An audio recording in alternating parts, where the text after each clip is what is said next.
I remember that day as if it were yesterday, like it had been carved into my memory.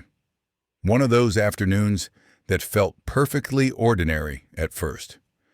The kind of day when you don't expect anything to shift. No surprises, no disruptions. I had finished a long day at work, and for reasons I still can't explain, I decided to stop by my son-in-law's house. No big reason, just a quick visit to check on him, maybe chat with my daughter for a while. We had always had a good relationship, and it wasn't unusual for me to drop by. But little did I know, that simple decision would unravel everything I thought I knew about my life. As I turned onto their street, I caught a glimpse of something out of the corner of my eye. There it was, my wife's car, the shiny silver Lexus that, for years, had always been parked in our garage. It was the car we'd gotten together, a symbol of the life we had built. But there it was, parked at the gate of my daughter's house, completely out of place. I don't know why, but the sight of that car at that moment sent a cold shiver through me. My heart skipped a beat, and the air around me seemed to thicken. Something inside me twisted, a gut feeling, a premonition I couldn't ignore. I can't explain it. It's like your instincts telling you something is horribly wrong, even though you can't quite put your finger on it. I parked my car at a distance, trying to stay out of sight. I don't even remember what I was thinking in those moments, just that I had to know what was going on. That feeling of unease in my chest wasn't going away. Something's not right, I thought to myself, my pulse racing as I crept closer to the window. I moved quietly, trying to stay hidden, like a shadow. But in my gut, I already knew I was about to find out something that would change everything. I reached the window and paused for a moment. My hand was shaking, but I couldn't stop myself. I had to know, so I gently pressed my face against the cold glass and peered inside. The scene I saw was enough to stop my breath. There, sitting comfortably on the couch in my daughter's home, was Margaret, my wife of 25 years. She looked completely at ease, completely in control, like she was the one who belonged there. And next to her, Dan, my son-in-law, lounging casually, completely unaware of my presence. He was standing next to a table, his arms crossed, looking smug, as though he were in on some private joke. I could see them clearly. It was like everything around me stopped, as if the world itself held its breath in anticipation. But it wasn't just the sight of them together that made my stomach turn. It was the conversation they were having. The words that were coming out of Margaret's mouth made everything inside me freeze. I felt like I was being suffocated by the very air I was breathing. Margaret's voice, once so familiar and comforting, was now a cold, calculated sound. When that old fool finally signs the papers, we'll have everything we've been planning for, she said, almost casually. She spoke as if it were no big deal, like she was talking about something trivial. And yet, those words cut through me like a knife. I couldn't move. I couldn't breathe. Everything inside me seemed to go still, but my mind was racing. Was this real? Was this truly happening? The woman I had spent 25 years of my life with, the woman I had trusted, loved, and built a future with, was plotting against me.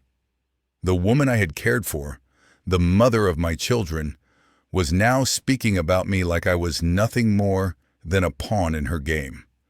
I didn't know what to do. I was rooted to the spot like I had been turned into stone. My hands were trembling, and I felt the weight of the world pressing down on me. Was I hearing things right? Could it be that my entire life had been a lie? I had worked so hard for everything we had, for everything she wanted. I thought she was beside me in all of it, but now I wasn't sure I even knew her at all. I stood there, feeling a mixture of disbelief, betrayal, and anger flooding over me. How could she? How could Margaret, after all these years, be plotting against me in such a cold, heartless way? Everything I had ever believed in, everything I had worked for, felt like it was crumbling in that very moment. The house, the car, the business, the life we had built together, it was all just a house of cards. And now I was watching it all come crashing down. I wanted to scream, to shout, to confront them right there, but I couldn't. I didn't know what to say. I didn't even know if I was ready to face the truth of what I had just overheard. But I knew one thing for sure. I couldn't walk away from this. I couldn't go back to the way things were. This was the moment my life, my marriage, everything would change forever. I stayed hidden, my breath shallow and my body tense, like a deer in the headlights, unable to move.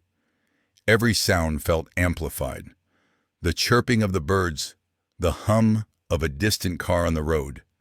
It all seemed distant now, muffled beneath the thundering beat of my heart. The same heart that had been racing ever since I saw Margaret's Lexus parked in front of the house. 5 minutes ago, I had just spoken to my daughter, Brianna. Her voice had been so light, so carefree as she told me, "Sorry, Dad, I'm not home, but Dan's here working on some case files." Her tone was cheerful, completely unaware of the storm that was brewing just behind her own front door. I remember feeling that knot in my stomach when I heard the words. But at that moment, I had brushed it off. I hadn't thought much of it.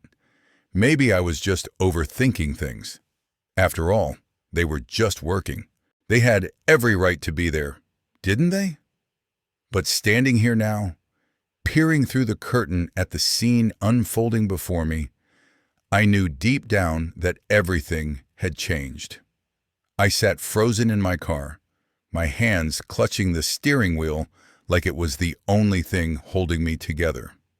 The engine was off, but the world around me seemed to spin at full speed, my mind racing faster than I could comprehend. I wasn't sure what I was about to see or hear, but I knew one thing. I had to stay. I couldn't turn back now. Slowly, cautiously, I opened the car door, feeling the weight of the moment settle in my chest. Each step felt heavier than the last as I approached the window. My legs were shaking beneath me. I tried to steady my breath, but it wasn't easy. The air felt thick, each breath a reminder of what I might discover. Then, through the gap in the curtains, I saw them. Margaret, lounging on the couch, completely at ease, like she was the queen of this place, not a care in the world.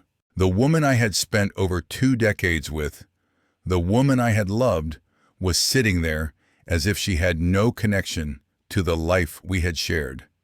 And next to her, standing smugly by the bookshelf, was Dan, my son-in-law, the one I had trusted as part of my family.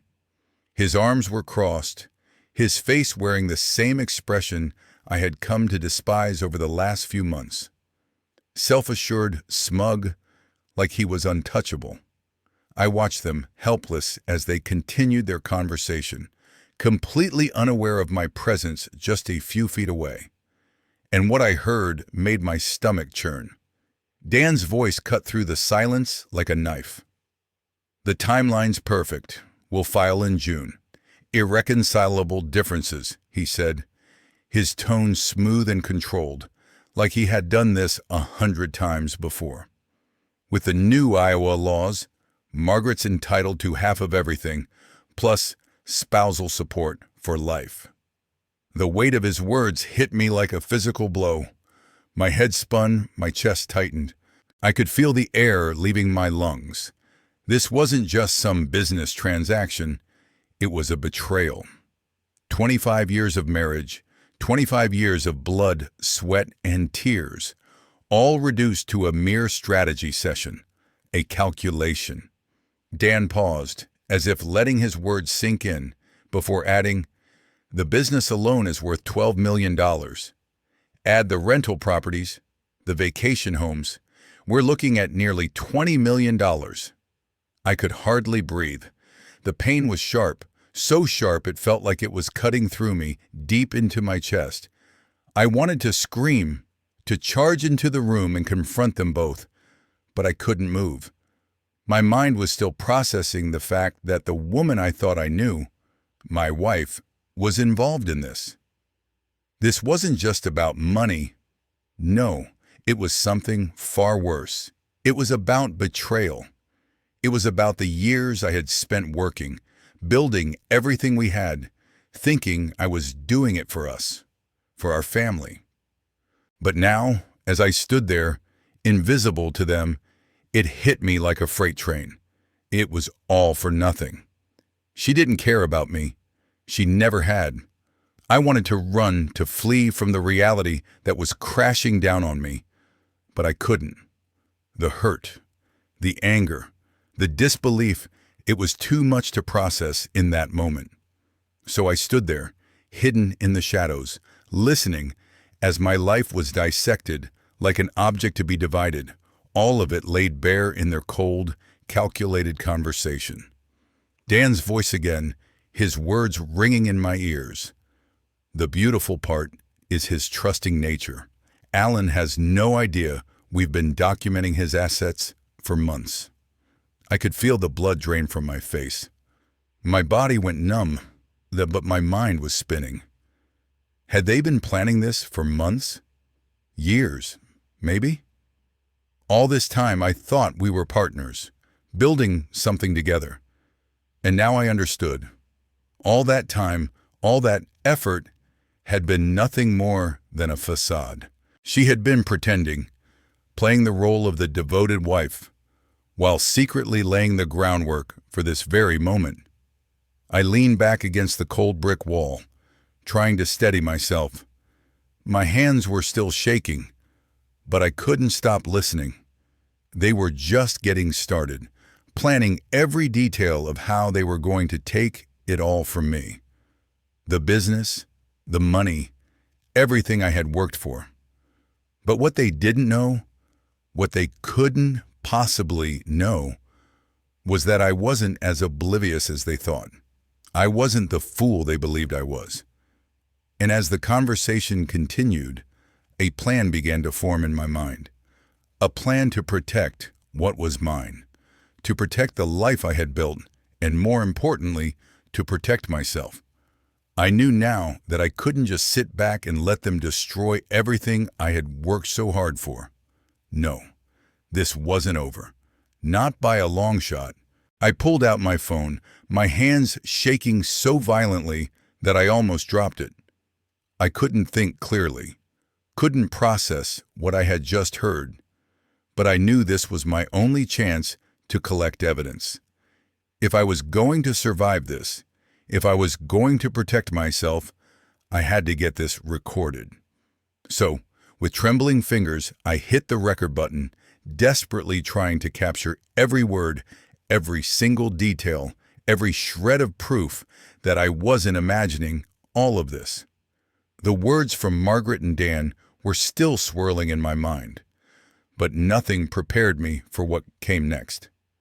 I had thought, maybe, there was still some hope, that this was some misunderstanding, that maybe they weren't talking about me, or maybe, just maybe, I had been mistaken. But then Margaret's voice floated through the air, cutting through my doubt like a razor. 2 years of playing the devoted wife, she said, her voice dripping with disdain. She wasn't speaking to Dan, but rather to herself, glancing down at her perfectly manicured nails as if she were admiring a precious piece of jewelry.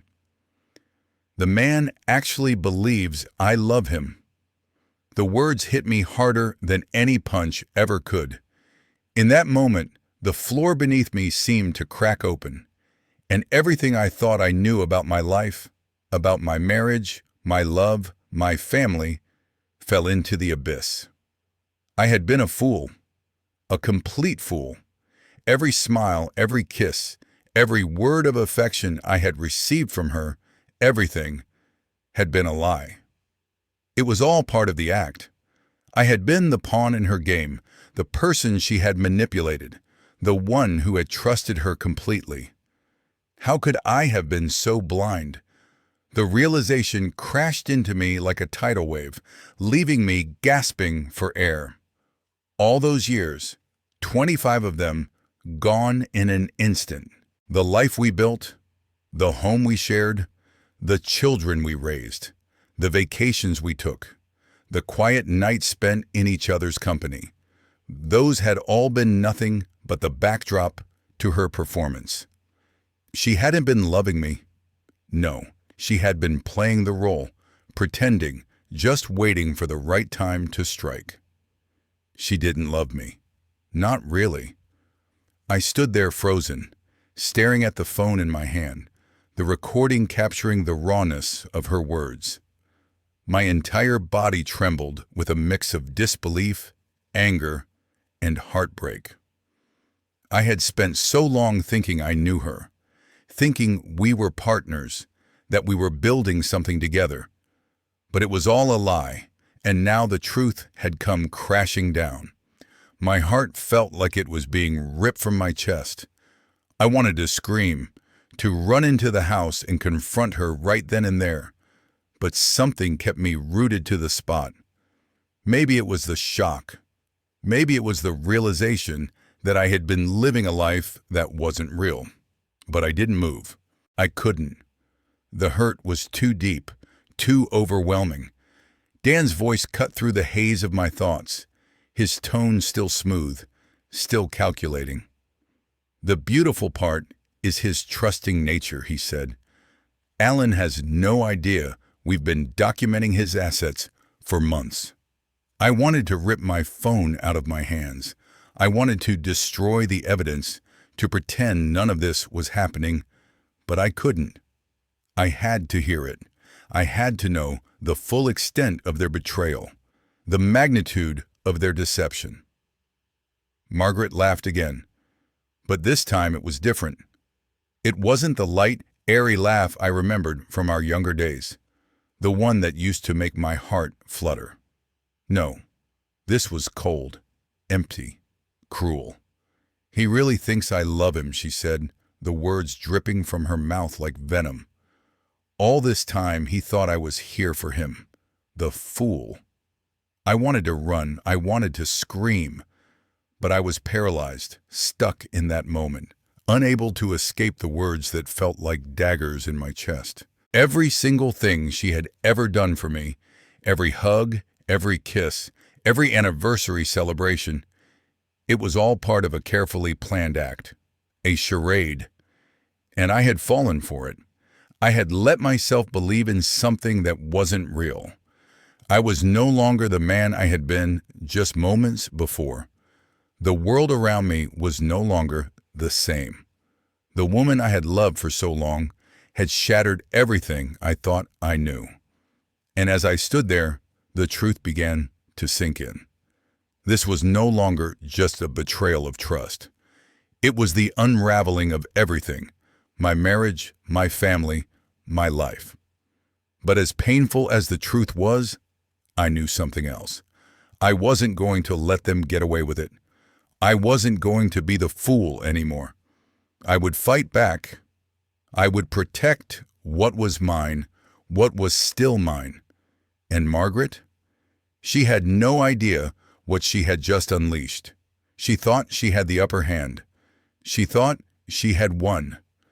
But she was about to find out just how wrong she was. I didn't know how long I stood there, hidden behind the wall, frozen in place as I listened to their conversation. Time seemed to stretch, to warp around me. My mind was racing, but everything felt like it was happening in slow motion. I couldn't move. My body, for the first time in my life, felt like it was betraying me, paralyzed by the overwhelming weight of what I had just discovered. The woman I had loved, the woman I had shared everything with, had just peeled back the mask. And behind it, there was nothing left but cold calculation and deceit. I wanted to shout, to run into that room and confront them both, to tear the facade off once and for all. But I couldn't. I didn't. I stayed silent, hidden, recording their words as the harsh truth sank in. It wasn't just the betrayal of my marriage, of the years spent building a life together. No, this was something deeper. It was the revelation that my life, my work, my very existence had been treated as something to be discarded, something to be exploited. But even then, I couldn't move. The shock was too much. Finally, when the words slowed, when the conversation between them drifted off, I managed to turn and leave. I moved mechanically, my steps unsure, like a man caught in the eye of a storm. I didn't even notice the cold air biting at my skin, the distant hum of the world going on as usual. All I could hear was the pounding of my heart, beating so fast I thought it might explode in my chest. I walked slowly, each step heavier than the last, until I reached the car. I got in, closed the door, and sat there for what felt like forever, staring at the steering wheel. My hands, those same hands that had worked tirelessly to build this empire, were now gripping it with a strength I didn't know I had left. The hands that had carried the weight of our dreams, that had worked late into the night, that had made the sacrifices to provide everything we had. Those hands now felt like a betrayal to me. I had built this empire with my own two hands, with sweat and blood, day after day, year after year. And as I sat there, alone in the car, it hit me. While I was busy building, Margaret and Dan had been busy plotting its destruction. Every minute I had spent working, every hour I had poured into the business, into our family, it had all been for nothing. They had been preparing, silently, secretly, to take everything I had worked for and turn it into a tool for their own gain. I wanted to scream. I wanted to bang my fists against the steering wheel and shout at the world for being so cruel. How could this happen? How could everything I had known, everything I had loved, be reduced to this? But no sound came. No words left my mouth. Instead, I sat there, feeling hollow inside, like something had been ripped from me that could never be replaced. But then something shifted. I felt a small spark of clarity, something I hadn't expected. A quiet voice inside me, not the voice of anger, but the voice of resolve. I wasn't going to let them do this to me. I wasn't going to just sit here, paralyzed by the enormity of their betrayal. I had spent my entire life working for this, for my family, for Margaret. And now they thought they could take it all away? No, I wasn't going to let them destroy me. I wasn't going to let them take everything I had built. I sat up straighter, my back stiffening with a new sense of purpose. I wasn't going to be the victim in this story. I wasn't going to let Margaret and Dan strip me of my dignity, my future, my everything. I had worked too damn hard for that. They thought they were clever, thought they could outsmart me, thought I was just some naive fool who didn't know what was going on behind his back. But they were wrong. I started the engine and pulled out of the driveway, my hands still tight on the wheel. As I drove, I felt my mind begin to focus, the fog lifting. I wasn't going to let anger cloud my judgment. No, I was going to be smart. I was going to play this like I'd played every business deal, every contract, every negotiation in my life. I wasn't just going to fight back. I was going to outsmart them. I knew what I had to do. When I saw Margaret and Dan step out of the house together, everything around me seemed to freeze. It was like time had momentarily paused, and I was trapped in a moment that would shape everything that came after it. I couldn't move. I couldn't breathe. There they were, walking side by side, completely oblivious to the fact that I had just overheard their entire plan, that I had been standing in the shadows, silently recording every word they had said. They were like actors on a stage, unaware that the curtain had already fallen, that the audience, their victim, was no longer blind. But still, I stayed hidden in the car, the distance between us feeling like miles, even though it was only a few steps. And then, Margaret looked up. Her eyes met mine, and in that split second, I could see it. The shock, the panic. She hadn't expected me. Not now. Not like this. It was the moment I had been waiting for. The moment where the mask would slip and the real face of everything would finally be exposed. Her mouth went dry, her words faltering before they even left her lips. "What are you doing here?" she asked, her voice rising higher than usual, a nervous edge creeping into the familiar tone I had heard for years. It was like she was suddenly a stranger, a woman caught doing something wrong, trying to cover it up with a simple question. I could feel my heart pounding in my chest, but I forced myself to smile. I had to keep calm, to maintain control of this conversation. Inside, though, everything was falling apart. The truth was sitting there, right in front of us, and I could feel the weight of it pressing down on both of us. The silence between us was almost unbearable, but I held my ground. "I was just in the area," I said smoothly, trying to keep my voice steady, trying to act like nothing was wrong. "Thought I'd stop by, see Brianna, maybe grab a bite. No big deal." The lie came so naturally that I almost believed it myself. Almost. But I knew it, and she knew it. There was a shift in the air now, a tension that hadn't been there before. Something had changed. She knew I wasn't just some clueless husband walking into her little world of deception. I had seen behind the curtain, and I wasn't the same man anymore. Margaret's eyes darted away for just a fraction of a second. It was so small, so quick, but I saw it. That flicker of unease that told me everything I needed to know. I had caught her. I had seen her for who she really was, and I was done pretending that I didn't know. Dan, standing just a few feet away, caught the shift in the air too. He stepped closer to Margaret, as if to shield her, but his body language screamed something else. Defensiveness. The lawyer in him was on high alert now, eyes narrowing, trying to read me, to assess how much I had heard. His posture was stiff, almost mechanical, as if he was calculating every word I might say next. Margaret was quick to respond, her voice steady now, though the forced calmness made her sound even more guilty. "Brianna's not here," she said, offering a little too much information. She's out. But Dan and I were just sorting through some legal files for a client, nothing serious." Her smile was tight, the kind of smile people give when they're caught in a lie and are trying to force it through, hoping the other person won't notice. I could feel my pulse quicken.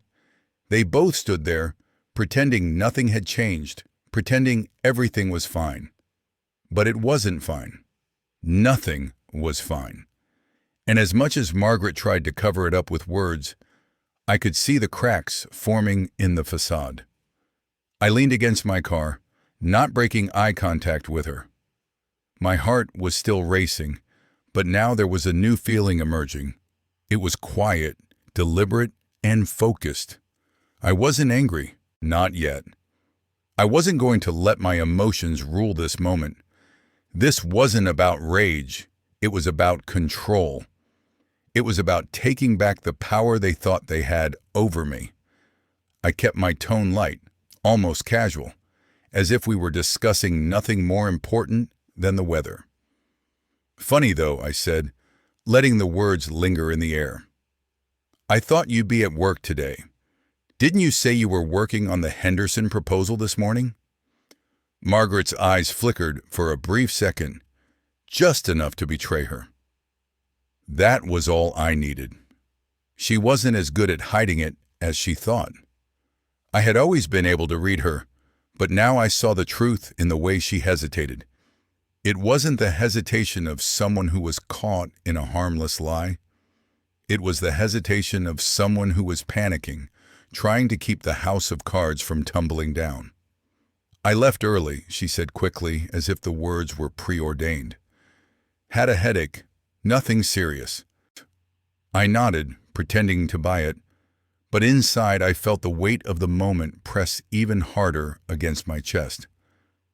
I wasn't going to show it, though. I wasn't going to let them see how much their lies had shaken me. Dan, now standing a little closer to her, placed a protective hand on her lower back, almost possessively. The gesture was automatic, almost too smooth, like he had done it 100 times before. I noticed it, the subtle intimacy in his movement, and something cold settled in my stomach. The betrayal was deeper than I had realized. I didn't want to let this moment slip away, not without saying something. I needed to make sure they knew I wasn't blind to what was going on. "So I guess you're both just doing a little spring cleaning?" I said, my voice light, almost sarcastic, as I glanced at the legal documents scattered on the table. "Organizing legal files for a client, huh? Funny how I've never seen this client you're working with before." Margaret's smile faltered, just for a second, but it was enough. I had struck a chord. She had to know I wasn't buying her story anymore, and that terrified her. I took one last look at them, at the woman who had once been my everything, and the man who had betrayed me in ways I hadn't even begun to comprehend. I could feel the weight of everything they had taken from me settling into my bones. But I wasn't going to show it. Not yet. "I guess I'll just head home then," I said, turning to leave, the words coming out too calmly. "Don't want to interrupt your work session. But take care, Margaret. Dan." I climbed into my car, keeping my eyes on them for just a moment longer, watching as their body language shifted again. The moment I pulled out of the driveway, I could see them move closer, their heads bent in urgent conversation. But now I wasn't afraid anymore. Now I had the upper hand. Margaret, ever the master of manipulation, quickly slid into her role, offering up a lie so seamless, so well-rehearsed, it almost made me question everything I had known about her. "Brianna's not here," she said, her voice smooth, practiced, as though she'd said these words 100 times before. "We were just helping Dan with some legal papers for a client." The words rolled off her tongue like nothing, like it was the most natural thing in the world. I could almost hear the rehearsals in her mind, the countless times she must have told herself this story, smoothing out every rough edge, making sure it came out just right. But even as she spoke, I could feel the distance between us growing wider. How many times had I swallowed lies like this? How many times had I believed in her, in us, only to find out I was living in a story she had written for herself all along? I stood there for a long moment, forcing myself to breathe, to keep my composure. I had to play it cool. I couldn't let my emotions get the better of me, not yet. So I kept my voice light, as if I hadn't just overheard the darkest secret of my life, as if my world hadn't just been shattered into pieces. "How long have you been here?"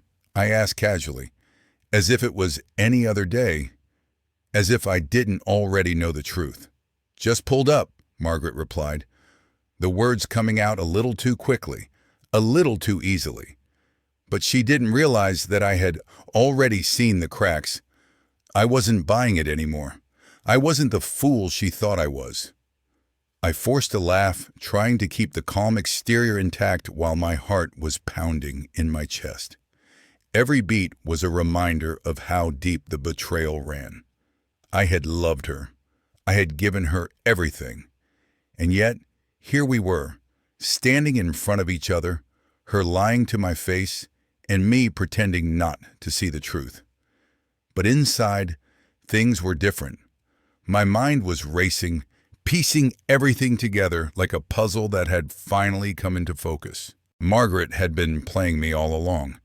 She hadn't just deceived me in small ways, with little lies here and there. No, this had been a calculated game. She had been planning this for months, maybe even longer. Every gesture, every kind word, every smile, those were just pieces of a performance. And Dan wasn't just an innocent bystander. He wasn't just my son-in-law, someone I had trusted. He was in on it. He had been playing his part perfectly, acting like a loving, supportive husband while secretly plotting behind my back. This wasn't just a betrayal of me. No, it was a betrayal of everything I had worked for, everything we had built together, the life I had given her, the sacrifices I had made for us, for our future. Those were just stepping stones in her grand plan.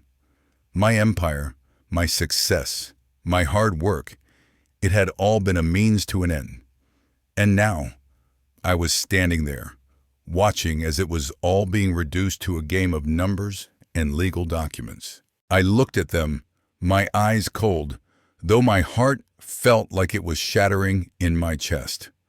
Margaret, with her calm exterior, still trying to keep the facade intact, and Dan, standing a little too close to her, his protective stance more about ownership than concern. I could feel the weight of their guilt pressing down on me, and I wasn't going to let them get away with it. Not this time. Not ever again. "You've been planning this for months, haven't you?" I said, the words slipping out before I could stop them. Margaret froze, her eyes flickering with that brief moment of panic, the one I had learned to recognize over the years. It was so subtle, but I could see it. I had her now. She knew I wasn't going to let her spin her web of lies any longer. Dan stepped forward, his face hardening. "What are you talking about, Alan?" he asked, his voice too sharp, too defensive. But I didn't flinch. I had reached my breaking point, and there was no turning back now. I wasn't going to be the victim in this anymore. "Don't play dumb, Dan. I know what's been going on. I know everything." Margaret tried to recover, her voice shifting into that sugary sweet tone she used whenever she needed to control the situation. "You don't know what you're talking about, Alan," she said, forcing a smile that didn't reach her eyes. "You're just overreacting. This isn't what you think." But I saw through it. Every word she said was a lie. Every gesture, every touch, every accidental moment, they were all part of the act. The act she had been running for years, and I had been the fool who bought into it. "You think I'm overreacting?" I asked, my voice low and steady. "You think I don't know what's been happening? You think I don't know what you've been planning? The assets, the money, the property, everything we've built together, it was all a game to you, wasn't it?" Margaret's face tightened. She opened her mouth to speak, but I didn't let her. I had heard enough. I wasn't going to listen to her anymore. "I'm done with your lies," I said, my voice cold, my heart hardening with every word. "I'm done being the fool, done being the one you manipulate to get what you want. It ends now. You've already taken enough from me." I turned and walked away from them, leaving behind the house, the lies, and everything I had ever believed in. But as I walked to my car, I didn't feel defeated. No, I felt something else, something stronger. I was done playing their game. It was my turn now. By now, I knew exactly what I had to do. This wasn't a moment of rage, though every part of me wanted to scream, to lash out, to make them feel the pain they had caused. But I couldn't afford that. I couldn't let my emotions cloud my judgment. Not now. Not when everything I had worked for was hanging in the balance. Revenge? That wasn't the path I was going to take. No, I wasn't some hothead who would tear everything apart in the heat of the moment. I was going to play this game differently. This was about strategy. It was about reclaiming control. Control over my life, my work, my future. Margaret and Dan had made their move. They had shown their cards, and they thought they had me cornered. But they had underestimated me. They thought I was just some naive husband, some old fool they could push around. But I wasn't. I wasn't the man they thought I was. The man they thought was easy to manipulate. The man who would stand there, paralyzed by shock, allowing them to tear apart everything he'd built. No. I had spent too many years in the trenches of business. Too many sleepless nights negotiating, building, sacrificing. I knew how to play the long game, how to strategize and outthink my opponents. This wasn't going to be an emotional response. It was going to be a calculated, deliberate plan to take back what was mine. I had to be smart about this.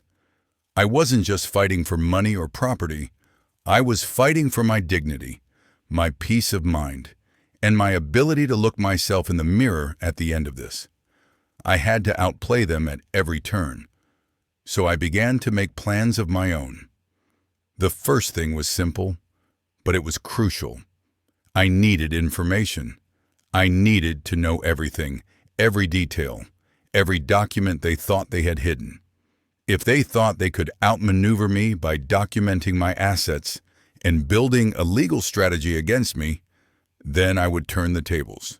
I would be the one in control of the information, and I would make sure they never saw what was coming.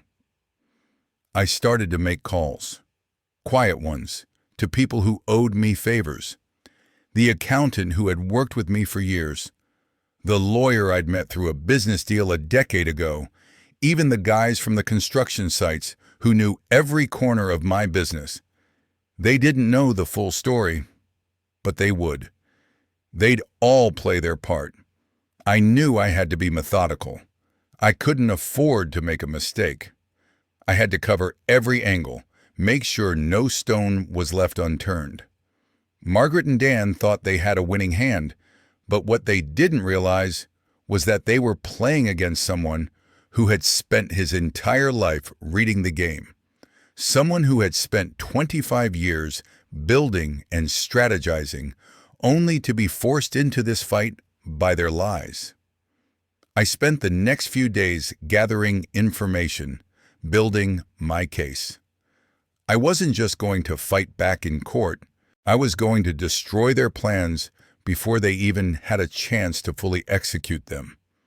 Every document they had, every financial record they thought they'd been hiding, I would make sure it all came to light. And then, just as I was beginning to feel like I had a handle on the situation, something unexpected happened. Brianna called. "Dad," she said, her voice steady but tinged with concern, "we need to talk." I felt a knot tighten in my stomach. What had she heard? What did she know? I hadn't told her everything. Not yet. I didn't want to drag her into this mess. But now it seemed she had figured something out on her own. She wasn't the naive little girl I'd raised. She had grown into someone who could see through the lies, even when they were carefully crafted. I took a deep breath, steeling myself. This was it. The moment of truth. I couldn't hide anymore. I couldn't keep pretending like everything was fine. When I met Brianna, she didn't waste any time getting to the point. "I know what's going on," she said, her eyes focused and calm. "I know what Mom and Dan are doing." The relief I felt was almost overwhelming. She had seen through the facade too. She was on my side, and that gave me more strength than I could have imagined. "You don't have to do this alone," she added, her voice steady. "We'll figure this out together." The weight of everything I had been carrying felt lighter now. Brianna wasn't just my daughter anymore. She was my ally, my partner in this fight. I knew that having her on my side was going to make all the difference. With her help, I began to put together a plan for the final phase of the strategy. This wasn't just about playing defense anymore. I was going to take the fight to Margaret and Dan. I wasn't going to let them tear my life apart without a fight. I was going to outsmart them, use the very tools they had thought would defeat me, and turn them into my advantage. They thought they had the upper hand, or they thought they were controlling the game. But what they didn't realize was that they were dealing with a man who had learned to survive, even thrive, in the toughest of situations. I wasn't just going to survive this. I was going to win. And soon, they would understand that the game had changed. Then came Brianna's call. My daughter, the one who had always been the bridge between Margaret and me, was on the other end of the line. Her voice, usually so calm and composed, was different this time. There was an edge to it, a tone that carried something I couldn't quite place. "Dad, are you and Mom okay?" she asked, her words carefully measured. But there was a hint of uncertainty behind them, an unspoken question that I couldn't ignore. I took a deep breath, trying to steady myself, but my mind was racing. I could hear the concern in her voice, and that was when it hit me. Brianna wasn't naive. She had never been, not in the way I had once believed. She wasn't the little girl who needed to be sheltered from the truth. She had grown into someone who could see through the masks people wore, who could spot manipulation from miles away. She had always had a keen sense of when things weren't right, had always been a little too aware of the cracks in our perfect family. I knew it was only a matter of time before she started noticing the things Margaret and I had tried so hard to hide.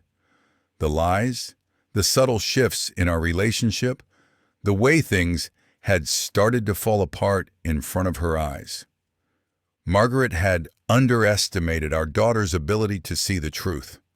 She thought Brianna would side with her, think of her as the victim. But Brianna wasn't blind.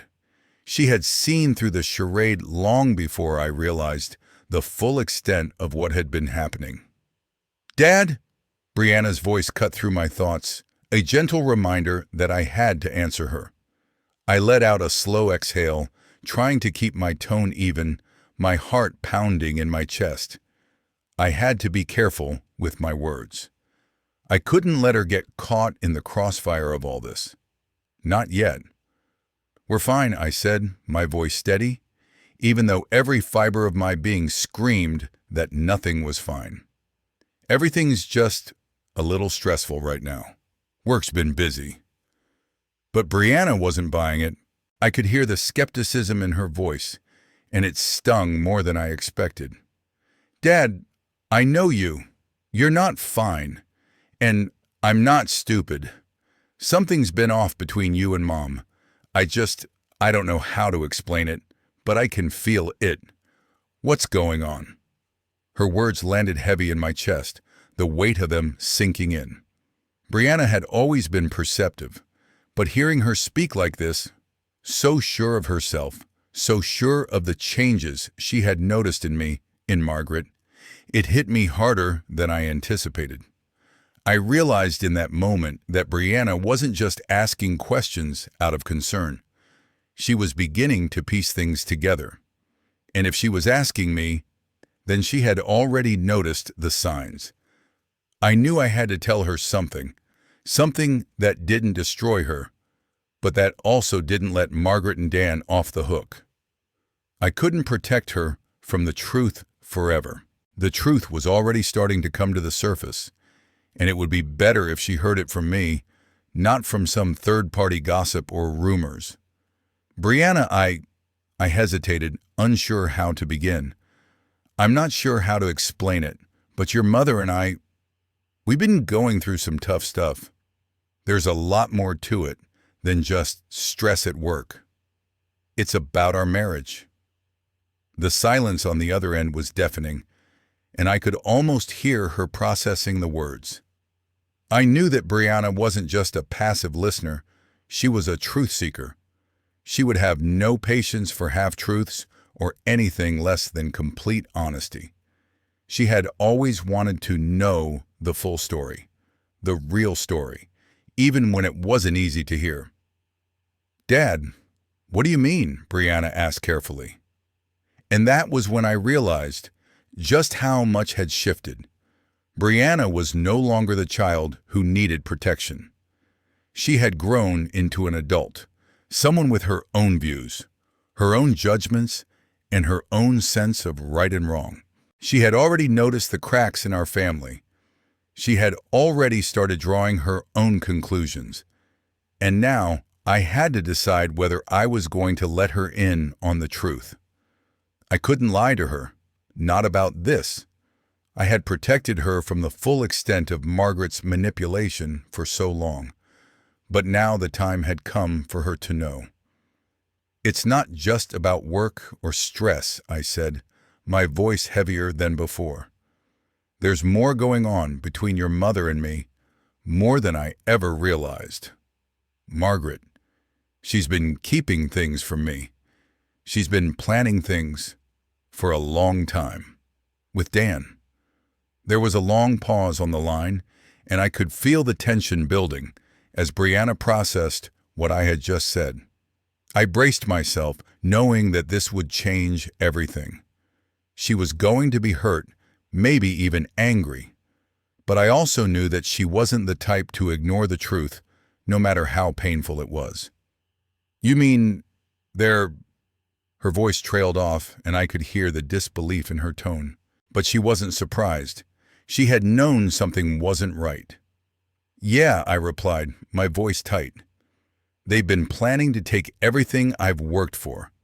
Margaret has been using me, pretending to love me, while she and Dan work together to take what's mine." There was another long silence, and I could feel her digesting the gravity of what I had just revealed. This wasn't just about a broken marriage anymore. It was about betrayal, about manipulation, about a whole new level of deceit. "Dad, Brianna started, but she stopped herself, unsure of how to respond. I could hear her deep breaths, her mind likely racing, trying to reconcile everything she had just heard. "Brianna," I said softly, my voice a little more fragile now. "I didn't want you to get involved in this. I didn't want you to have to see it. But I can't protect you from the truth anymore. This is real, and I don't know where it goes from here." "I'm glad you told me," she said after a moment, her voice steady, but with a new edge of strength in it. "I'm not sure what's going on, but I know one thing, Dad. I'm not on anyone's side but yours. You've always been there for me, and I won't stand by and watch this happen to you." I felt a wave of relief wash over me. It wasn't the resolution I had been hoping for, but it was something. It was honesty. It was support. And at that moment, that was all I needed. Days passed in a haze of tension, and with each one, I felt the weight of the situation pressing harder on my chest. I had told Brianna the truth, everything about Margaret's betrayal, about Dan's involvement, but the aftermath was more complicated than I had expected. The silence between us was deafening at times, and I could feel her processing everything I had revealed in her own way. I knew this wasn't easy for her. She was caught in the middle of a war she never asked for, a battle between the two people she loved most in the world. And now there was no turning back. Then, one afternoon, she came to me. Brianna, my daughter. She walked into the room, her face a mask of calm, but her eyes, those green eyes I knew so well, betrayed her. There was something there, something deep, a hurt I could feel even before she spoke. She stood before me, still and composed, but I could see the storm beneath the surface. She had always been strong, always been the one to hold things together, but now I could tell this was different. This wasn't something I could fix for her. This was her fight now, too. "Dad," she began, her voice steady but carrying an undeniable weight, "I know what's going on." My heart skipped a beat. She didn't need to say more. I could see it in her eyes, that look of someone who had been forced to grow up too fast. She had pieced it all together, probably before I had fully realized what was happening myself.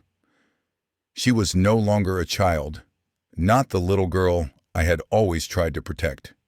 She was an adult now, and she had seen through the lies just as clearly as I had. Her calm demeanor only made the situation feel worse.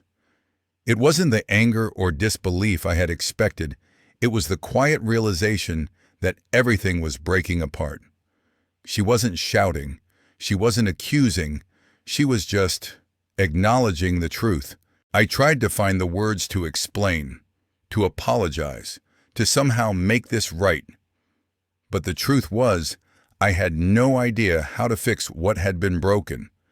I had dragged her into this mess without meaning to, exposed her to a side of our family that she should never have had to see. How could I make it better when everything around us had already started to crumble? But then I looked at her again, and something shifted in my chest. I saw the resolve in her eyes, the same determination that had always been there, buried under the surface. Brianna wasn't going to let her mother's lies stand. She wasn't going to let Margaret's manipulation continue to define the narrative. The hurt was still there, lingering in her gaze. But so was something else. Strength. She wasn't broken. She wasn't defeated. And in that moment, I realized how much I needed her strength. It wasn't just about me anymore. It was about us. It was about standing together, facing this storm as a family. I didn't know how to fix what had happened, but I knew I couldn't do it alone. Brianna wasn't just my daughter. She had become an ally, someone who had seen through the fog of lies and manipulation, and who, despite everything, was ready to fight for the truth. Her voice broke through my thoughts again, steady and clear, but now there was a trace of something I hadn't heard before, a quiet anger, an unwillingness to let the lies continue. "I won't let Mom get away with this," she said firmly, her eyes locking with mine. "I won't let her make you the villain in this story." Hearing her say that, hearing the conviction in her voice, was like a breath of fresh air after being trapped in a storm for so long. Brianna wasn't just upset about what had happened, she was ready to take action. And in that moment, I felt something inside me shift. The guilt, the confusion, the sense of powerlessness that had been gnawing at me for days. They all started to fade away. She wasn't just my daughter, she was my partner now. "I've been doing some thinking," Brianna continued, taking a step closer to me. "And I think I know what we need to do. We need to make sure she doesn't get away with this, not just for you, but for everything we've worked for the family." Her words were a rallying cry, a reminder that this wasn't just about protecting myself. It was about protecting everything I had worked for, our history, our family, and our future. Margaret may have thought she could manipulate me into submission, but she had no idea how strong we were together. Brianna was no longer the innocent bystander. She was involved, fully aware, and ready to stand up for what was right. The decision was made. There was no turning back now. I had spent too many years letting Margaret control the narrative, letting her manipulate me into believing that everything was fine, when in reality, she had been building a life for herself on lies. But I wasn't going to let that continue. Not anymore. "We'll make sure this doesn't end like she thinks it will," I said, my voice steady now, with more resolve than I had felt in days. "We'll take back what's ours. All of it." Brianna nodded, her expression hardening. She was ready. And with her by my side, I knew I had a fighting chance. The countdown had begun. Margaret and Dan's legal battle would come soon, but I had already been preparing. While they were busy orchestrating their moves, I had been quietly building my strategy, strengthening my defenses. I knew this was going to be a long fight, but I also knew one thing. It wasn't just about money anymore. It wasn't even just about the empire I had built over the years. No, this was about something much bigger than that. It was about truth. Truth had been the weapon they thought they could use against me. They thought they could manipulate the narrative, play the victim, and take everything I had worked for with a few legal moves and well-timed lies. But I wasn't going to let them get away with it. I had seen through their manipulation, their carefully crafted stories. But now I was going to flip the script. I wasn't just going to protect what was mine. I was going to expose everything they had tried to take from me, and then some. I had always been a man of patience, of careful planning. I'd spent my life negotiating, navigating complex deals, and handling difficult people. Now I was putting all those skills to work in a fight for my life. They had underestimated me, thought I was too trusting, too naive. Well, they were about to learn exactly what happens when you underestimate someone like me. I wasn't going to let this end with them walking away with everything. I had worked too hard for too long to let it slip through my fingers. But this time, it wasn't just about money. It was about dignity. It was about showing them that they couldn't tear apart everything I had built without facing the consequences. I spent the next few days in a flurry of action. I contacted lawyers, financial experts, anyone who could help me turn the tide in my favor. I gathered documents, organized every piece of evidence I could find. I knew they thought they had me cornered, but what they didn't know was that I had been preparing for this moment long before they ever set their plan in motion. I started to think about the bigger picture. This wasn't just a legal battle, it was a personal one. They had invaded my life, my family, my work. They had attacked the foundation of everything I believed in, everything I had spent years building. And I wasn't going to let them destroy me or the life I had created without a fight. I began to strategize, knowing that the right approach wasn't just about defending my assets. No, I had to go on the offensive. I needed to expose their lies, their deceit, everything they had tried to hide. If they wanted a war, then I was going to make sure they knew what a real battle looked like. The first step was to document everything, every conversation, every text, every email that could serve as evidence of their manipulation. Brianna had already been a huge help, gathering information and offering insights that I hadn't thought of. Together, we worked tirelessly to compile a comprehensive picture of everything they had been doing behind my back. Margaret and Dan had thought they could keep me in the dark, but now they would see the consequences of their underestimation. I knew this wasn't going to be quick, that the legal battle would drag on, but I also knew that I had the advantage. Margaret and Dan were playing the short game. They were looking at the immediate payout, the quick win. But I wasn't playing for today. I was playing for the future. And in the long run, that would make all the difference. I started to gather allies, people who had seen the cracks in Margaret and Dan's facade before, old business associates, friends who had known me for years, people who would stand with me when it mattered most. I wasn't going to face this fight alone. I had made mistakes, let myself be manipulated by someone I thought I knew, but I wasn't going to make the same mistake again. I wasn't going to let them tear me down without a fight. It wasn't just about proving they were wrong. It was about showing them that I wasn't a passive victim anymore. I was going to take control of my own narrative, and I was going to make sure they knew exactly who they were dealing with. When the day finally came, when Margaret and Dan's legal team walked into the courtroom, they had no idea what was waiting for them. They thought they had all the pieces in place, that they had the upper hand.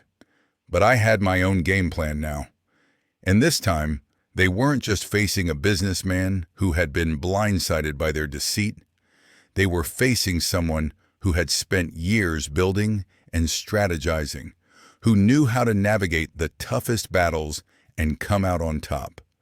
The game had changed, and Margaret and Dan were about to find out what happens when you push someone too far. The day of the hearing arrived, and with it, an overwhelming sense of calm that settled over me like a protective shield. The chaos, the anger, the heartbreak, it had all been building up to this moment. But now, in the quiet of the courtroom, all of that faded into the background. The only thing that mattered now was the truth, and I knew it would be my greatest ally. As I sat there, watching the room fill with people, lawyers, witnesses, the judge, I could feel the weight of the situation. But I was calm, collected. I had prepared for this moment for weeks, knowing that when the time came, Margaret and Dan's carefully crafted lies would crumble. They thought they could control everything, manipulate the system, and take what was mine without facing the consequences. But in that courtroom, the truth would reign. I glanced over at Margaret and Dan, sitting across from me with their legal team, looking as confident as ever. Margaret's face was calm, though I could see the slight tension in her jaw, the way she kept glancing at her lawyer. She had always been good at playing the part of the innocent victim, the long-suffering wife who had been wronged. But I could see through it now. I had seen her true face, the one she had tried so desperately to hide. Dan, standing by her side, had the same smug expression he had worn during every encounter. He was still trying to play the role of the supportive husband, the lawyer with all the answers. But deep down, I knew the cracks were starting to show. He had no idea what was coming. None of them did. When the time came for the evidence to be presented, I could feel my heart pounding in my chest, but I didn't let it show. I stood tall, steady, and as I walked to the witness stand, I felt the strength of every decision I had made up until now, every moment of preparation and strategy. This was my time to finally speak the truth. The first piece of evidence I presented was the recordings. The recordings that would expose the lies, the deceit, the manipulation. Margaret and Dan's words had been captured, their plans laid bare for everyone to hear. I could already feel the weight of the room shift as the audio began to play, their voices filling the silence with the cold reality of their betrayal. I watched as the faces in the courtroom turned, some filled with disbelief, others with shock. But it was Margaret's reaction that I focused on.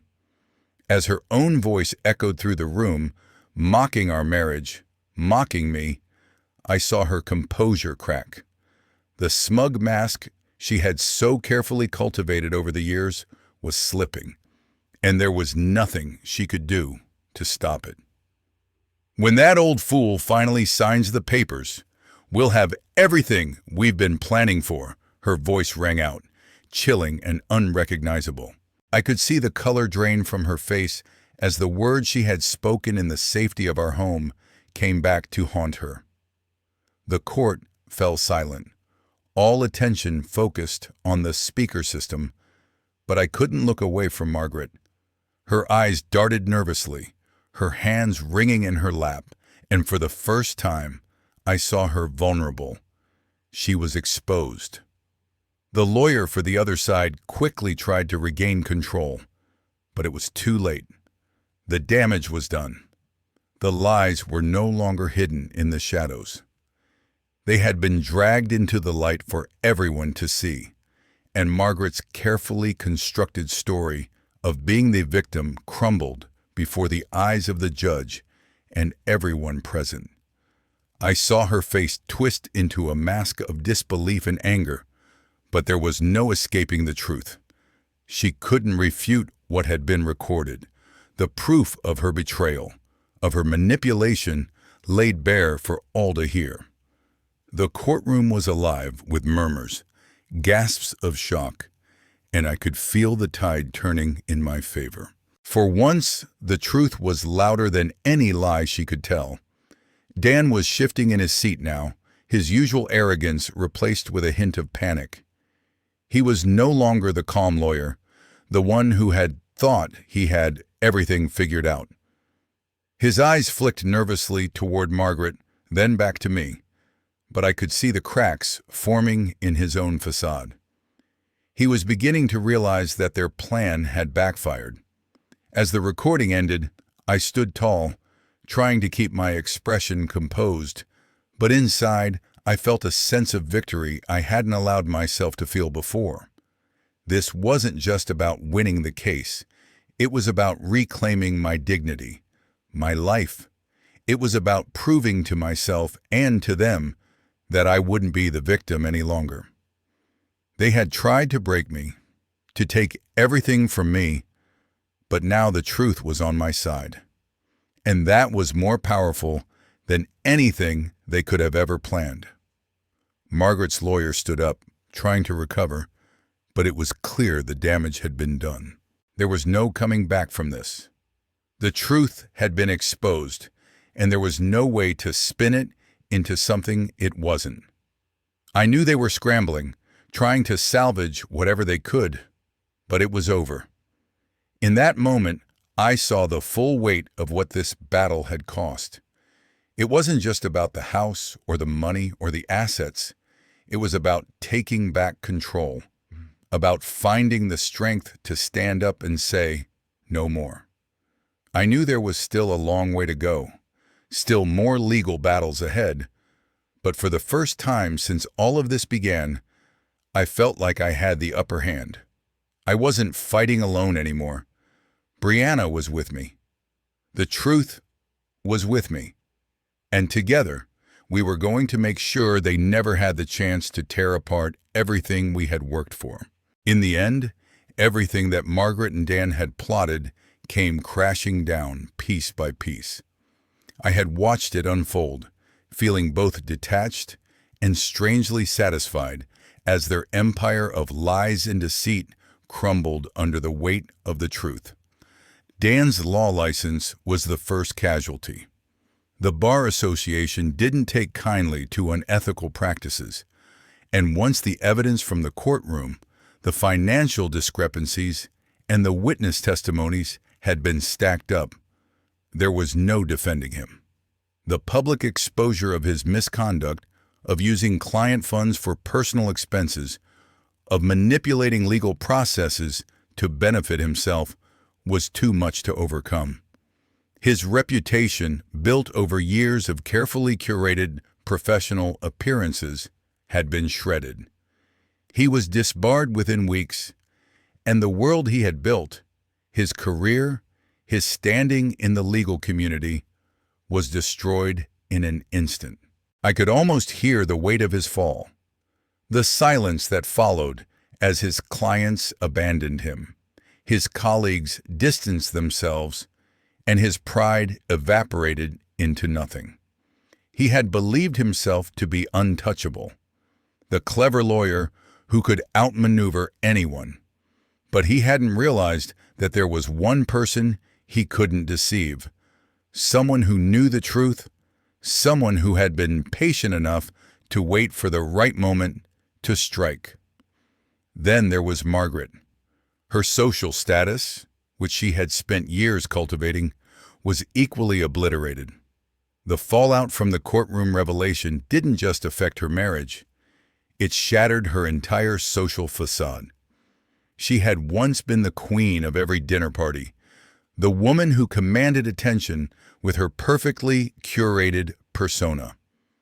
But now, everywhere she went, whispers followed her. People who once admired her began to question everything about her. She was no longer the image of grace and beauty. She was a woman whose lies had been laid bare for all to see. The gossip spread quickly. Friends turned to acquaintances, acquaintances turned to strangers, and slowly but surely, the social circles she had so carefully nurtured began to shrink. Margaret was isolated. She had been the puppet master behind the scenes for so long, pulling the strings, but now she found herself with nothing left to hold on to. No one to support her, no one to admire her.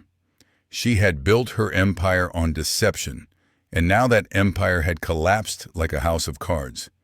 But as for me, I stood there, not victorious, but relieved. The weight of the past months, the constant stress, the nights spent awake wondering how things would unfold. It was all finally over. I had fought a battle, but it was never about winning. It was about something deeper. It was about reclaiming my peace, my sense of self, my life. The truth had set me free in a way I hadn't even realized I needed until that very moment. I'd rebuilt my life. My business, once teetering on the edge of being taken from me, had flourished again. Clients who had once hesitated, unsure of what was happening behind the scenes, now came to me with renewed trust. The reputation I had worked so hard to build was stronger than ever. I wasn't just another businessman fighting to protect his wealth. I was someone who had been through the fire and come out the other side, not unscathed, but wiser, stronger, and more determined than ever before. But more than that, I had learned something invaluable, the difference between love and manipulation. I had spent so many years believing that Margaret's affection for me was genuine, that the life we had built together was based on mutual love and respect. But what I had discovered through all the pain and the heartbreak was that love isn't something you manipulate, something you use to get what you want. Love is something you give freely, without strings attached. It's built on trust, on honesty, on mutual respect. What Margaret had shown me wasn't love. It was manipulation. She had used affection as a tool to control me, to keep me invested in a relationship that only benefited her. She had made me believe that I was the center of her world, while secretly planning to take everything I had worked for. And in the end, I had been the fool, believing in something that wasn't real. I didn't feel angry anymore. I didn't feel betrayed, at least not in the way I had at the beginning of this journey. I had processed all of that, accepted it, understood it. What I felt now was something far stronger: clarity. I had finally seen through the illusions. I had removed the veil that had clouded my judgment for so long, and in doing so, I had freed myself from the grip of someone who never truly cared about me. Brianna, too, had found her place in this new world. She had been the one person who had stuck by me through all of this, the one person who had never wavered. Watching her grow stronger, more confident, had been a bittersweet reminder of everything I had lost, but also everything I had gained. She was my legacy now, more than the business, more than the house, more than the assets. She was the one thing I had built that would last. The last chapter of this story wasn't about revenge or about taking back what had been stolen from me. No, it was about redemption, about finding myself again. And in that process, I had realized that I wasn't just rebuilding my business or my life. I was rebuilding my sense of self, the person I had lost in the chaos of Margaret's manipulation. I had learned that the only person I could truly rely on was myself, that the strength I needed to survive, to thrive, was already inside me. All I had to do was trust it. Looking back, it's almost surreal to think about how far I've come. The journey that began with shock, confusion, and betrayal has evolved into something much deeper, something more transformative than I could have ever imagined. There was a time when I couldn't see past the pain, when all I could focus on was the wreckage Margaret and Dan had caused.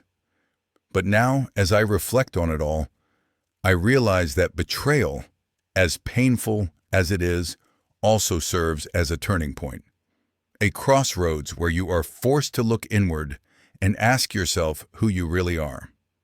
The person you think you know, the one you trust with everything, the one you've shared your life with, your hopes, your dreams, can turn out to be the one who destroys you.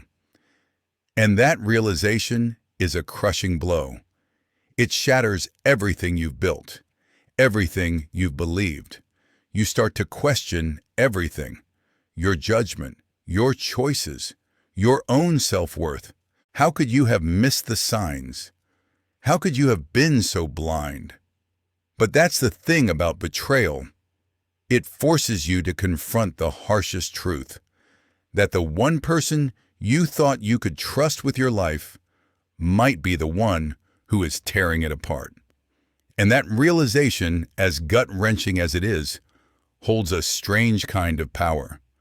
It's the moment you stop being the victim, the moment you realize that you have the ability to rebuild, to take back control. You can either crumble under the weight of it, or you can rise from the ashes stronger than before.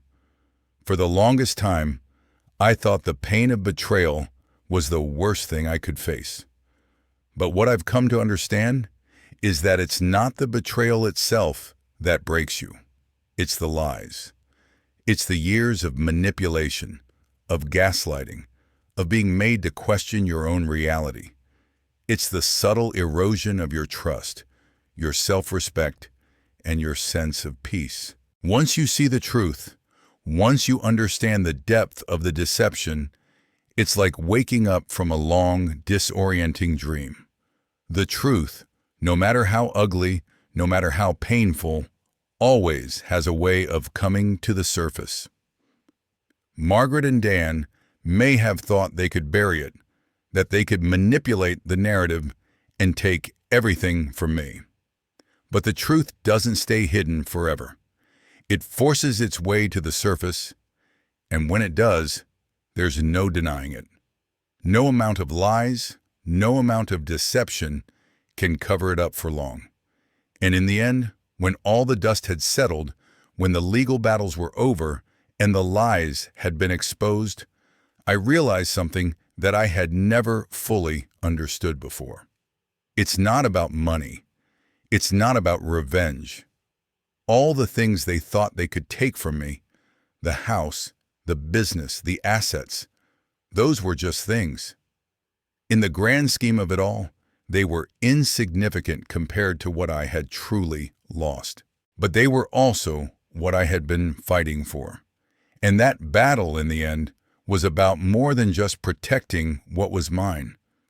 It was about proving to myself that I wasn't going to let them win. It was about holding on to my dignity, my sense of self, my truth. What I hadn't realized, though, was that in the process of fighting for everything I had worked for, I had lost something far more important, myself. I had allowed my entire existence to become wrapped up in the fight, in the battle for control, in the need to prove I wasn't going to be a victim.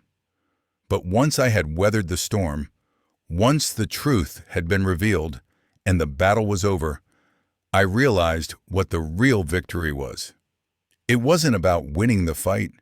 It wasn't about destroying Margaret or Dan or taking back what they had tried to steal.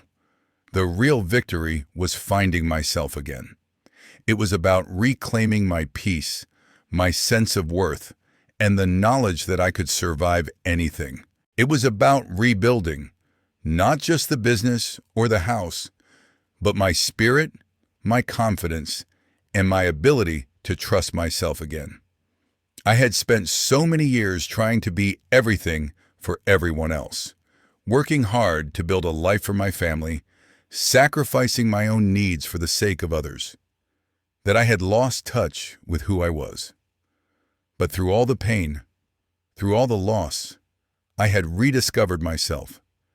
I had found the strength to walk away from the lies, to face the truth, and to rebuild my life on my own terms.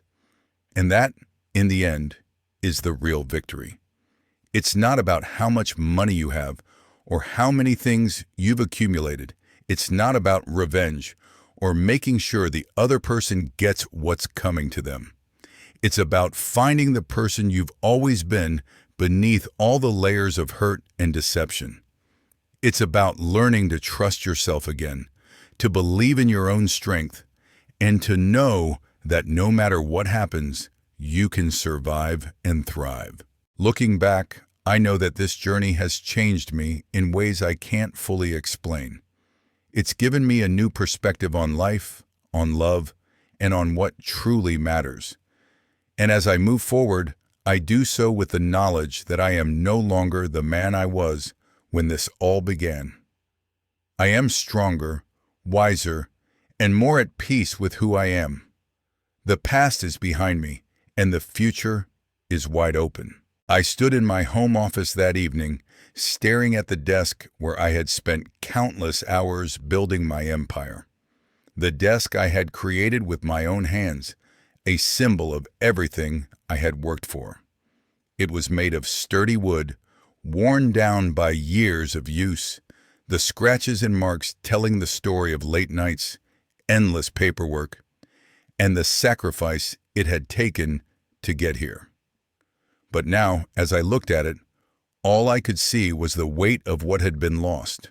The family, the trust, the future I had thought I was building for us. The house I had designed, the business I had built, the life I thought I had with Margaret. Everything felt like a distant memory now. A collection of achievements that once meant everything to me. Now they were just pieces of a shattered puzzle. No longer connected, no longer solid. It felt strange, almost surreal. I had spent years thinking that what I was doing, all the hard work, the long hours, the constant push to succeed, it was all for us, for our family. I had believed that Margaret and I were partners, that we were building something together. But the truth, when it finally hit, was crushing. I realized I had been living in a house of cards, carefully constructed, but built on a foundation of lies. Every piece of it, my success, my marriage, my family life, had been part of a deception I had been too blind to see. That realization stung more than I expected. The lies had run deeper than I had ever imagined. They had tainted everything, turning what I thought was a life I had built with love and purpose into something else entirely. It made me question everything, my judgment, my decisions, my trust in people.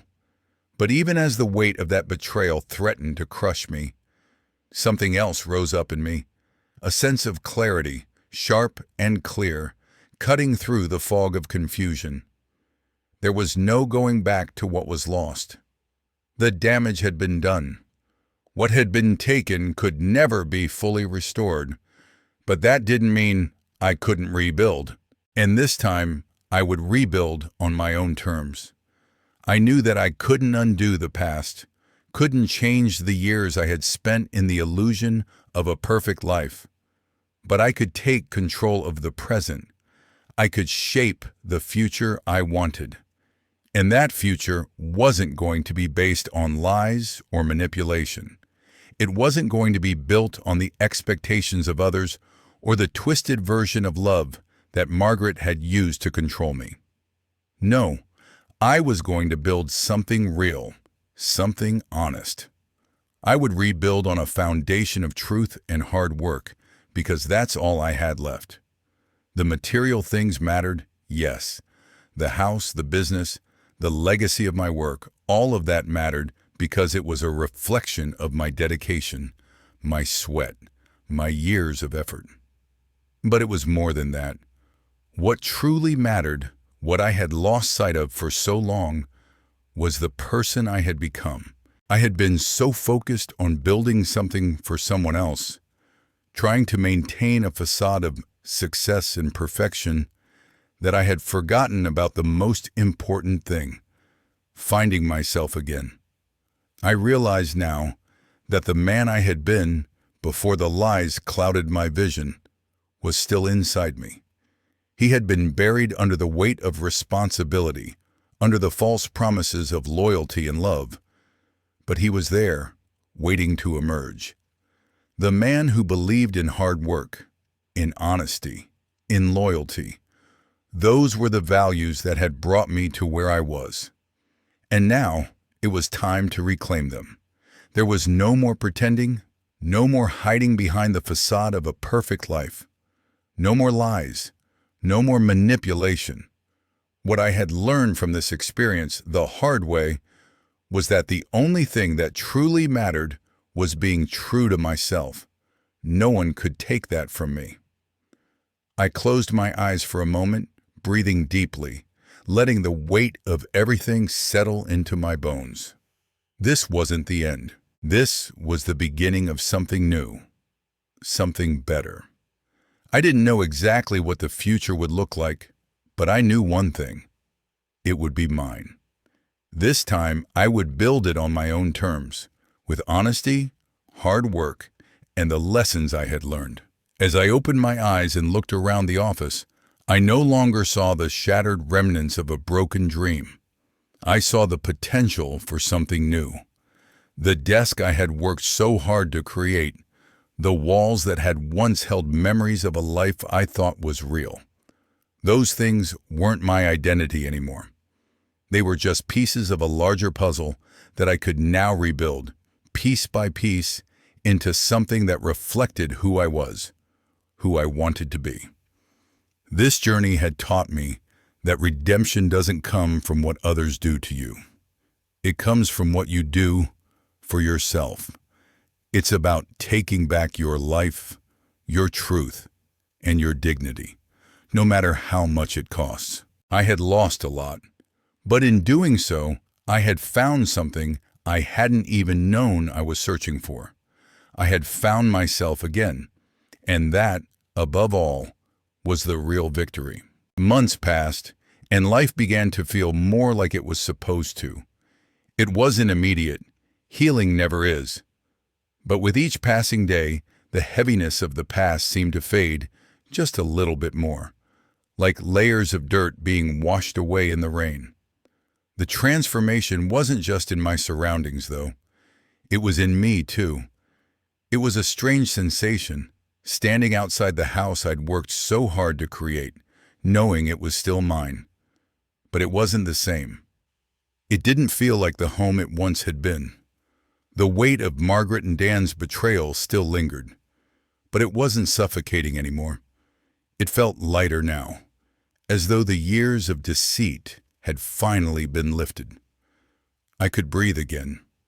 Margaret had gone. She had taken what she could, but more than that, she had taken herself from my life completely. Dan had disappeared into obscurity, no longer a part of my world, and the peace that followed their departure was, strangely enough, the most unexpected relief I could have ever imagined.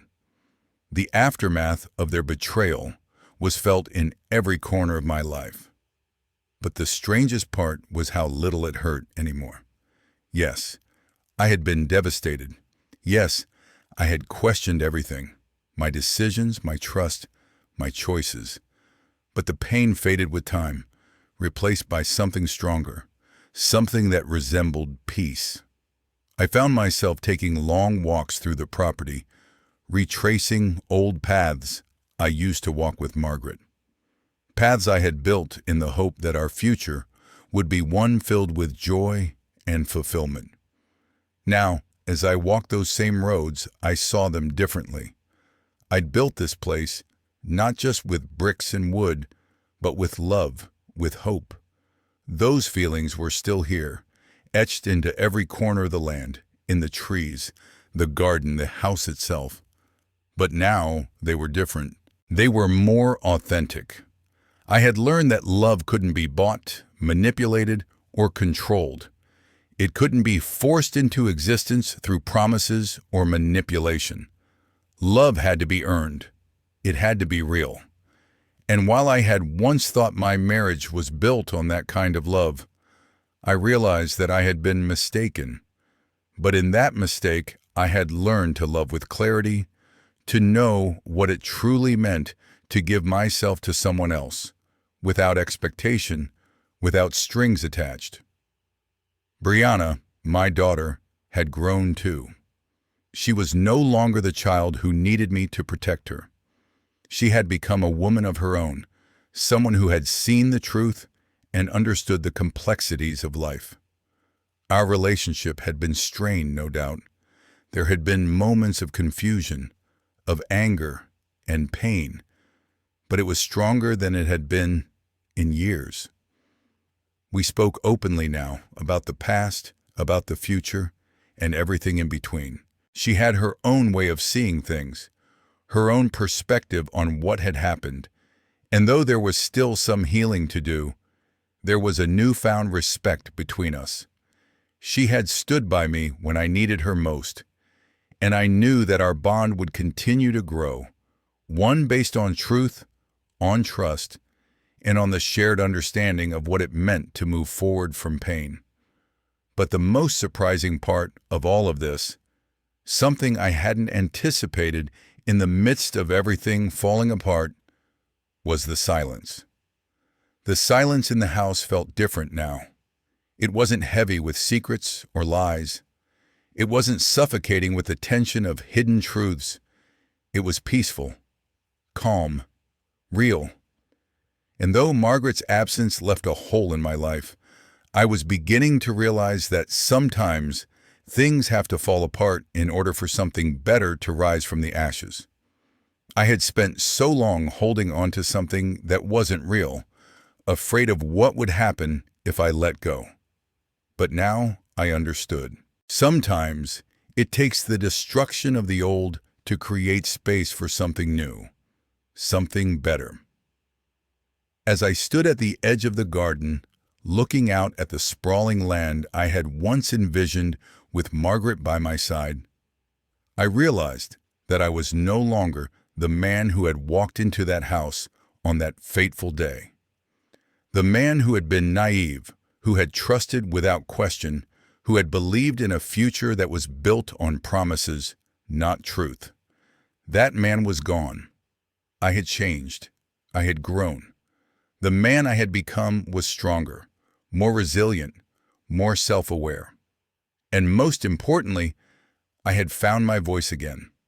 The silence wasn't just an absence of sound. It was a reflection of the clarity I had finally achieved. The clarity to understand that I didn't need anyone else's validation to know my worth. I had spent so long questioning myself, wondering if I was enough, wondering if I had made the right choices. But now, I knew I was enough. I always had been. There would be no more secrets, no more lies. I would live the rest of my life with integrity, with clarity, and with an open heart. I would be the man I always intended to be, a man of honor, of strength, and of compassion. And I would do it on my terms. The road ahead was still uncertain, and I knew there would be challenges. Life doesn't stop throwing curveballs just because you found a little peace. But one thing was clear. I would never let myself be deceived again. I would never let anyone take away my peace, my truth, or my future. And as I stood there, surrounded by the life I had built, I knew I was ready for whatever came next. With that, the story of Alan's journey from betrayal to self-discovery comes to a close. But I like to think this is just the beginning for him. Life, after all, doesn't end with one chapter. It keeps going with new lessons, new beginnings, and new opportunities to grow. This story, in all its pain and heartache, was the catalyst for Alan's transformation. He found strength where he least expected it. In the ruins of his marriage, in the wake of deceit, and in the lessons learned from betrayal.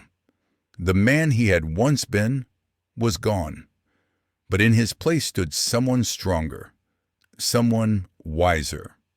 And now, as he stands tall and ready to face whatever comes next, it's clear he's no longer the man he once was.